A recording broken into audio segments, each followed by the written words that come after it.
टोको रोको और ठोको, ये हमारी सेना के कार्य करने का सिद्धांत बनाया गया है। तो जो जरूरी होगा वो किया जाएगा, लेकिन अधर्म अस्वीकार है, गौ हत्या अस्वीकार है, निर्बल को सताना अस्वीकार है। धर्म, परंपरा और शक्ति, ये तीनों शब्द जब एक साथ जुड़ते हैं तो चर्चा सिर्फ आध्यात्म की नहीं रहती, बल्कि समाज और व्यवस्था तक पहुंच जाती है।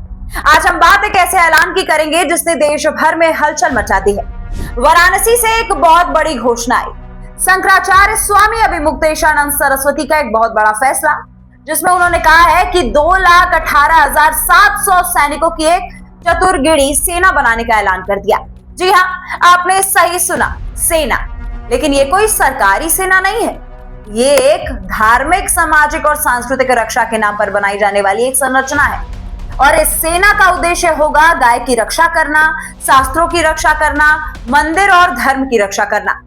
यहाँ पर सवाल ये उठता है दोस्तों कि आखिर ये सेना कैसी होगी, कैसे काम करेगी और इसकी जरूरत क्यों पड़ी। इन्हीं सारे सवालों का जवाब आज हम आपको देंगे पूरे विस्तार से।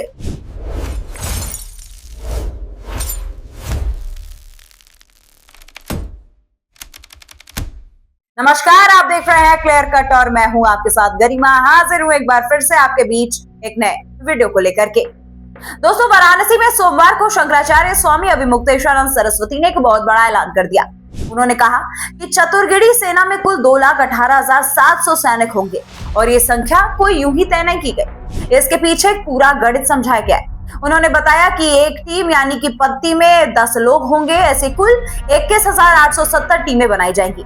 अगर देश के करीब 800 जिले में हर जिले में 27 टीमें तैयार हो जाएं, तो करीब 2 लाख से ज्यादा लोगों की ये सेना जो है वो बन करके खड़ी हो जाएगी।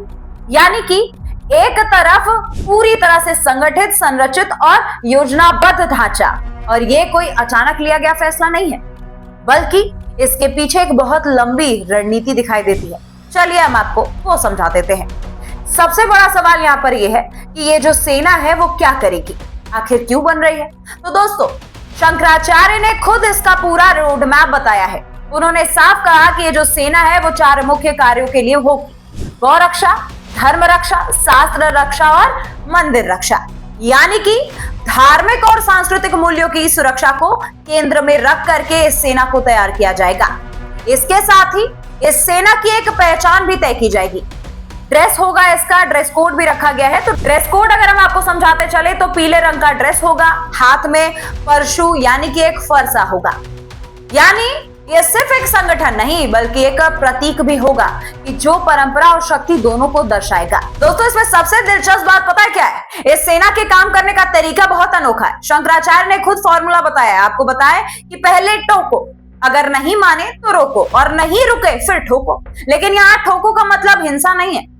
उन्होंने साफ किया कि ठोको का मतलब है कानूनी कार्रवाई करना, मुकदमा दर्ज कराना, शिकायत कराना और पंचायत के जरिए समाधान निकालना। यानी इस पूरी प्रक्रिया को संवैधानिक दायरे में रखने की बात की जा रही है।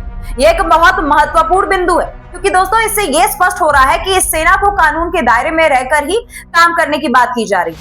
इस सेना को संगठित करने के लिए एक संस्था भी बनाई गई है। इसमें कुल 27 सदस्य हैं और इसके अध्यक्ष जो है वो खुद शंकराचार्य अभिमुक्तेशानंद सरस्वती जी होंगे। यानी कि कमांड और कंट्रोल पूरी तरह से उनके हाथ में है। ये एक तरह से एक संगठन का प्रशासनिक ढांचा होगा जो इस पूरी सेना को दिशा और दशा देगा। अब बात उस बयान की कर लेते हैं जो इस वक्त पूरे मामले को और ज्यादा चर्चा में ले आया है। वो है शंकराचार्य का कहा गया बयान, जिसमें उन्होंने कहा है कि धार्मिक परिसरों में वही लोग जाएं जो उस धर्म को मानते हैं। ये बहुत बड़ी बात है दोस्तों, और आज के समय में ये सच में ये लागू करने वाली बात भी है। उन्होंने इसका उदाहरण भी दिया है। उनका उदाहरण ये है कि मक्का और मदीना का, जहां दूसरे धर्म के लोगों को पहले ही रोक दिया जाता है। उन्होंने कहा कि वैसे ही हमारे धर्म स्थलों की भी पवित्रता बनाए रखना जरूरी है। ये बयान सामाजिक और धार्मिक बहस को और तेज कर सकता है। सबसे अहम सवाल यहाँ पर यह है कि आखिर ये सेना बनाने की जरूरत क्यों पड़ गई। तो इसके पीछे इतिहास है और हाल की कुछ घटनाएं भी इसके प्रमाण हैं। अगर हम इतिहास में जाए दोस्तों, तो आदि शंकराचार्य ने 8वीं सदी में 13 अखाड़ों का एक गठन किया था। इन अखाड़ों का उद्देश्य था हिंदू धर्म और वैदिक संस्कृति की रक्षा करना।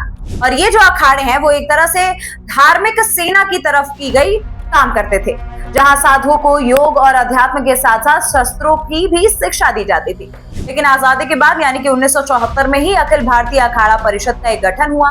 इसके बाद धीरे धीरे अखाड़ों की कमान परिषद के हाथों में चली गई और शंकराचार्यों की सीधी भूमिका जो है वो कम होने लगी। सबसे बड़ी बात दोस्तों की कुल मिला जुला करके अब देखना ये होगा कि ये जो चतुर्गिड़ी सेना है वो कागज से निकल करके क्या जमीन पर कैसे उभरेगी। क्या वाकई 2 लाख से ज्यादा लोग इसमें जुड़ पाएंगे?